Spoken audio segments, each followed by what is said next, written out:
Hello and welcome to the Kim Iverson Show. Thank you so much for joining us. We've got a few things that we want to go over before we get into tonight's show. And we do have a really great show. We've got a lot to cover, from the Iowa caucus to the WEF in Davos to some of the latest shocking comments made by RFK Jr. saying that he defends wiretapping of MLK Jr. and also an American YouTuber is dead in Ukraine.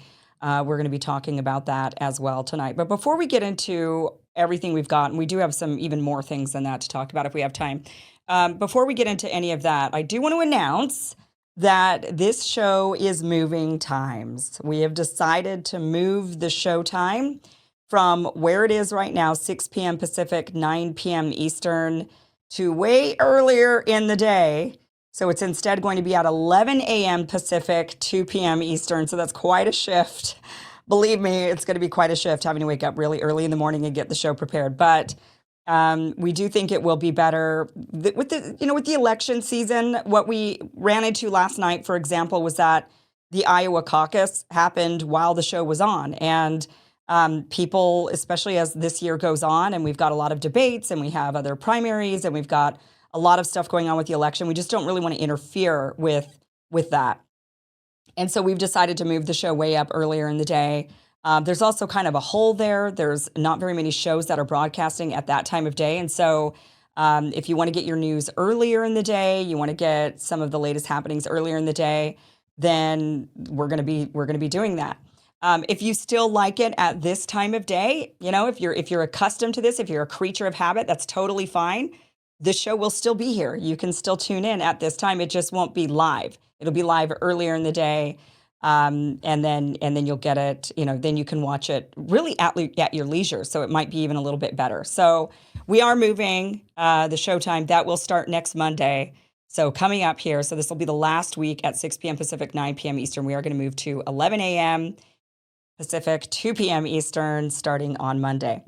Also, a little bit of more show business before we move on. Tonight, after the show, is the Locals After Show for about 20 minutes. You'll want to join us in my Locals community. The show continues. I have more content, more to talk about. We find that, the 1 hour here on Rumble is just not enough. And so we're going to start moving some of that extra content to my Locals community and giving my Locals community that extra content. So join the community. It's $5 a month, or it's free. You will get a lot of content for free, but then a lot of it will be behind the paywall of $5 a month. We do that because, honestly, it's how I support myself doing this independent media venture. So it's part of it's how we keep this thing going. It's really important. And so I appreciate those of you who are supporters in Locals and those of you who want to join Locals, but the show will continue. And we're going to be doing that probably Tuesdays and Thursdays, certainly one of those, because we're changing the show time, so things are going to get a little weird starting next week. But there will still also be after shows going on in Locals or extra shows happening in Locals. So we're just going to have to make that adjustment after we move the show time. We just kind of decided to move the show time today, so it's kind of new. So we got to get our bearings together, if you don't mind. Just kind of bear with us with that. All right, guys, let's get on with tonight's show. We do have a lot to talk about. First of all, Trump just slaughtered in Iowa. Don't even know why there continues to be a primary for Nikki Haley and Ron DeSantis. But I do think that they are holding on because they're thinking that there is a possibility Trump does not end up as the nominee, or he's unable to be the nominee, or something along those lines. The guy could. I don't imagine that there's any, if he's alive. And I hate to say it that way, but it's the truth. If he's alive, he's going to be running for president. But if he's not, and anything could happen, especially the way things are going, especially the way that they're wanting to, they'll do anything to get rid of Trump, it feels like. So, anything's possible. But as long as he's alive, I believe he'll be the nominee. But I think that they're kind of running just in case for that. He's older. Plus, there's a lot of people in the deep state who don't like him. There's a lot that could go wrong. But last night he wins. He wins big, right? He gets like 55% of the vote in Iowa. Ron DeSantis and Nikki Haley come in second and third. It's pretty neck and neck between Ron DeSantis and Nikki Haley. They're off by a percentage or two from each other. Now, Trump wins. This is the news. It's the real news. There's nothing fake about it. Yet MSNBC refuses to air his speech. Watch what Rachel Maddow had to say. Turns out, they didn't. Let me just interject. Sorry. I'm sorry, I just have to do a little bit of business just for a second. At this point in the evening, the projected winner of the Iowa caucuses has just started giving his victory speech. We will keep an eye on that as it happens. We will let you know if there's any news made in that speech, if there's anything noteworthy, something substantive and important. The reason I'm saying this is, of course, there is a reason that we and other news organizations have generally stopped giving an unfiltered live platform to remarks by former President Trump. It is not out of spite. It is not a decision that we relish. It is a decision that we regularly revisit.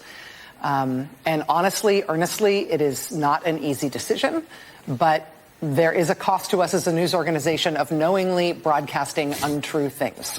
That is a fundamental truth of our business and who we are. And so his remarks tonight will not air here live. We will monitor them and let you know about any news that he makes. Steph, I interrupt you. I was just saying, I believe that's why J.B. Pritzker. I mean, what bullshit. She's saying they're saying, well, there's a cost to us for airing misinformation. Yeah, if you say it, which, by the way, you've said a lot of misinformation, Rachel Maddow. Remember Russiagate that you went on and on and on about for 4 years? Yeah, that whole thing that didn't happen. So she's saying there's a cost to us as a network for airing untrue things. Yes, if you say those untrue things. But if somebody else, for example, the GOP candidate, a former sitting president, if they say untrue things, that's actually newsworthy. Because then what you're supposed to do as a news organization is counter those untrue things if you believe that they're untrue things. The problem is they have a hard time countering the things that Trump says, or they pick on little things. Or, I mean, the reality of it is they don't care if he says untrue things. They just don't want to air him because their audience in particular cannot stand Donald Trump. Their audience is the audience that's running out to vote for Nikki Haley because they're thinking anybody but Trump. And they're thinking Nikki Haley, who wants to bomb everyone in the world, who's an enemy of America, that she determines as an enemy of America. They think that she is a better option than Donald Trump, who didn't start any new wars. That is what these people who watch MSNBC think. But I mean, what a sham for Rachel Maddow to sit there and try to gaslight us into thinking that, oh, they're doing this because they're a solid network that doesn't spread misinformation. The reality of it is true. Trump won the Iowa caucus. And his speech, by the way, is real, not fabricated. It's not AI. It's one thing if you don't want to air an AI speech and you think, you know what, that speech might not be real. So we think that's AI generated. It's a deep fake. We don't want to air that. Okay, that would be good. That would be journalistic standards. But to say we don't want to air a speech that's actually happening by a man who won half the vote in Iowa, half the GOP caucus vote in Iowa, and they're saying they don't want to hear him speak, that is out of spite. That's out of spite. It's not out of spite. It's out of spite. Let's just be honest. I thought we were going to be, truthful, and we weren't going to spread misinformation. So if that's the case, let's be honest, Rachel Maddow, it's out of spite, and we all know it. Let's play a little bit of Trump's victory speech. We do have some highlights here. We'll play it on this network. To all of the people standing behind me and all of the people in this room and so many great politicians and great dignitaries and friends, I just want to thank you all. This is a very special night. And this is the first because the big night is going to be in November when we take back our country. And truly, we do make our country great again. Thank you very much, everybody. Great honor. Thank you very much. Okay, so the official numbers, I was off by a little bit. It's 51%. So he got exactly 51% in the Iowa caucus. Ron DeSantis got 21.2. Nikki Haley trailing in third at 19.1. And Vivek Ramaswamy, 7.7. So I want you to notice these numbers here. So 21.2, 19.1. So that's 40, right? So they've got 40, 21 and 19, 40% right there between Ron DeSantis and Nikki Haley. You add Vivek Ramaswamy, 47%, round up. Let's just go 48%. Let's be generous. Hell, let's go to 49%. The three of them combined at 48, 49% did not get Trump's 51%. So he swept. This is a huge win for Donald Trump at 51%. The other three combined did not get his vote. Vivek Ramaswamy, so he was recently attacked by Donald Trump. They kind of did this back and forth thing. It was really weird. We covered it yesterday on the show. It was odd because Vivek Ramaswamy has been such a supporter of Donald Trump, unlike Ron DeSantis and Nikki Haley. And Vivek ends up dropping out of the race. Not only did he drop out of the race, but he then went on to endorse Donald Trump. So now those voters, that 7.7% of those voters who vote for Vivek Ramaswamy, I'm pretty sure are going to jump to Trump. Maybe some of them will go to DeSantis. I have a hard time believing any of them will go to Nikki Haley unless, I mean, look, Nikki Haley's getting all these Democrat voters and they might like her because she's a woman and she's Indian, and isn't Vivek Ramaswamy Indian? So maybe they're like, oh, the Indian, oh, you know, it's like we want to go for the person of color. Like, so maybe if there's some Vivek Ramaswamy supporters who are like, oh, the person of color vote, maybe they'll switch to Nikki Haley. I have a hard time believing it. But Trump's going to be absorbing most of those votes.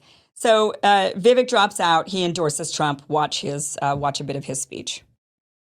And I wanted to make a couple of announcements tonight to get the business out of the way. And then I want to tell you where we're going. As of this moment, we are going to suspend this presidential campaign.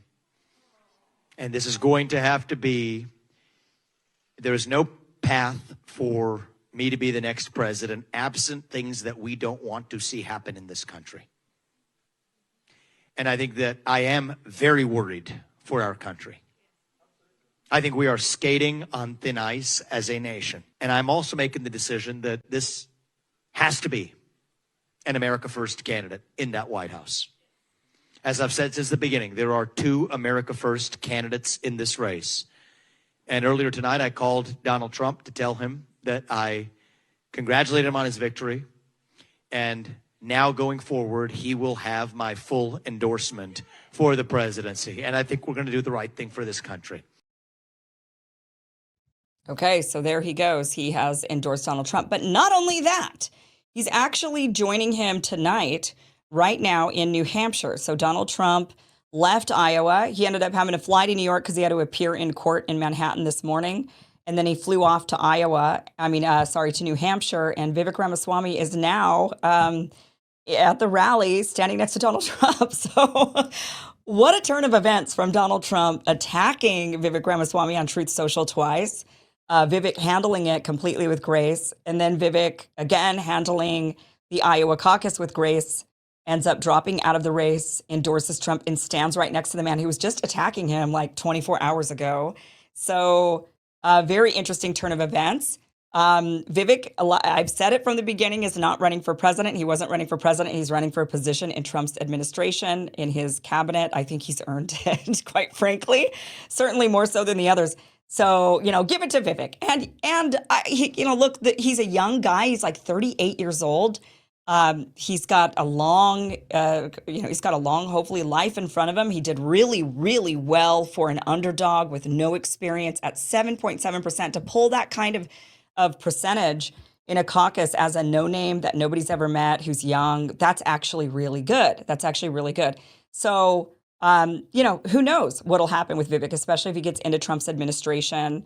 Then from there, he might have, a bright political future ahead of him. So we'll see. But that was kind of interesting that, there they are now together after 24 hours ago, Trump just calling him, saying that he was too cute. He was just being too cute. Okay. Nikki Haley, she's so cringe to me. I'm very never Nikki. I think she's the worst candidate I think I've ever seen in my lifetime. The reason why I'll say that is because there have been other warmongery candidates for sure. John McCain was a big warmonger, right? You've got all these other warmongers who've run for office, but they also at least somewhat talked about domestic policy.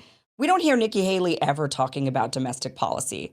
It is very, very rare for her to bring that up. She instead talks incessantly about our friends and our enemies, and we have to fund all of this foreign policy. And it probably has a lot to do with the fact that she sat on the board of a military-industrial complex company and made a lot of money from that, and will probably continue to make money from that when her campaign inevitably fails, which it will. But don't try telling her that. She is in her speech last night, which, by the way, MSNBC aired. So they didn't want to air the guy who actually won, beating out all three of them combined. But they did air Nikki Haley's speech.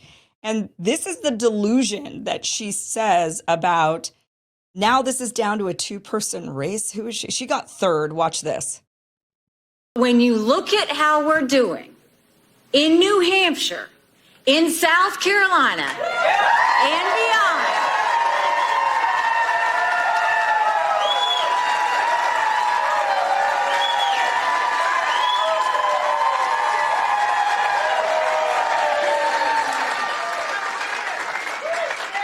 I can safely say tonight, Iowa made this Republican primary a two-person race.